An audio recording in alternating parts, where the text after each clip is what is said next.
Hello guys, দেখুন আগে লোকনাথ বাবার পুজো। এই যে দিদি বাড়ি চলে এসেছি। এখানে বাবাকে স্নান টান করিয়ে সিংহাসনে বসিয়ে দেওয়া হয়েছে, মালা টালা পরিয়ে। এইসব এখানে জোগাড় যন্ত্র চলছে।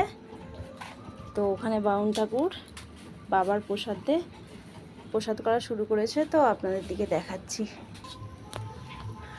হ্যালো গাইস, দেখুন এখানে বাবার ভোগ প্রসাদ তৈরি হচ্ছে।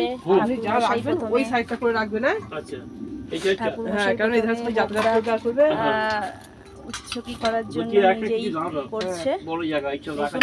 উনানেতেই করতে হয়। পেতলের হাঁড়ি, এক হাঁড়ি দুধ, আর এই যে ঠাকুর মশাই বসেছে ঠাকুরের প্রসাদ করতে।